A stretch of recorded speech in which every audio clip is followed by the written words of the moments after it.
આવતીકાલે ભગવાન શ્રી ગણેશજીના વિસર્જનના સમગ્ર તૈયારીઓ કરી લેવામાં આવી છે. એના આજે રિહર્સલ કરવામાં આવી રહ્યા છે, જેમાં રિહર્સલમાં અલગ અલગ અમારા શહેરમાં અલગ અલગ પોલીસ સ્ટેશન વિસ્તારોમાં, તમામ ઓવારાઓમાં, કૃત્રિમ તલાવોમાં આ બધા મળીને કુલ જો 12,500 જેટલા પોલીસના જવાનો, હોમગાર્ડ, ટીઆરબી સામેલ રહેશે.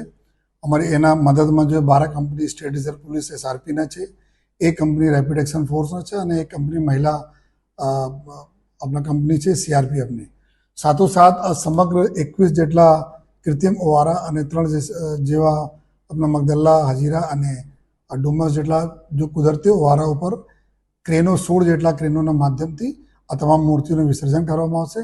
આવતીકાલે કરીબ કુલ બધા મળાઈને 80,000ના આસપાસ મૂર્તિઓનું વિસર્જન, નાની મોટી મૂર્તિઓનું વિસર્જન થવાની છે. અત્યાર સુધી લગભગ જો 8,500 મૂર્તિઓનું વિસર્જન થઈ ચૂક્યા છે કૃત્રિમ તલાવમાં, પહેલા, ત્રીજા, 5મા, 7મા, 9મા દિવસે. અને સમગ્ર જો પૂરી વ્યવસ્થા સારી રીતે ચાલે એના માટે છેલ્લા 2 માસથી સુરત શહેર પોલીસે ખૂબ જ મહેનત કરી છે, તૈયારી કરી છે.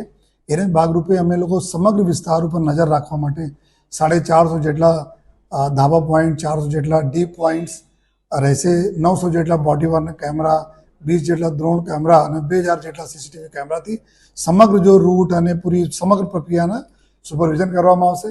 ક્રાઇમ બ્રાન્ચ, SOG, ઇકો અને સાયબરના 350 જેટલા જવાનો, અધિકારીઓ જો હે આ બધા જો અંદરના વિસ્તારમાં ચાંપતી નજર રાખશે.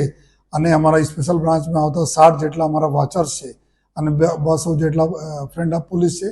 આ લોકો બી પ્રજાને એક બી કોઈ અગર ન્યુસન્સ ક્રિએટ કરતા હોય યા કોઈ જો પ્રોબ્લેમ ક્રિએટ કરતો હોય એના ઉપર એક્ટિવિટી પર વોચ રાખશે ને તાત્કાલિક એના ઉપર કાર્યવાહી અમે લોકો કરીશ. સોશિયલ મીડિયા ઉપર વોચ રાખવા માટે સાયબર ક્રાઇમની ટીમો સતત એકદમ સજગ છે. જો એ તમામ કોઈ બી અફવા ફેલાવશે તેના ઉપર અમે કાર્યવાહી કરવા માટે બી સજગ છીએ. બધાને અમારી અપીલ કરીએ છીએ કે સમગ્ર વ્યવસ્થા કરવામાં આવી છે, આપ સુરત શહેર પોલીસ પર વિશ્વાસ રાખો. કોઈ પણ પ્રકારના કોઈ અફવાઓ ઉપર યા કોઈ ન્યુસન્સ ક્રિએટ કરે છે એના પર ધ્યાન નહીં આપો અને આપ નજીકના કોઈ પોલીસ જો એના તમે જાણ કરો. ઓર 100% જો પોલીસ અમારી તાત્કાલિક 2 મિનિટમાં અમે લોકો એના પર કાર્યવાહી કરીશ જોઈએ અને સમગ્ર પ્રક્રિયા ખૂબ સારી રીતે જાય. એને સમગ્ર પોલીસના તૈયારીઓ સાથે આપ બી અમારા સહભાગી બનતા રહો, જેથી બંને લોકો મળીને આ શ્રીજીનો બંદોબસ્ત ખૂબ સારી રીતે કરી શકીએ. આ જ રીતે ઈદના બંદોબસ્તની બી પૂરી તૈયારીઓ કરવામાં આવી છે. 7 તારીખના રોજ ઈદના પ્રોસેસન છે, એના માટે બી સંપૂર્ણ વ્યવસ્થા કરી લેવામાં આવી છે.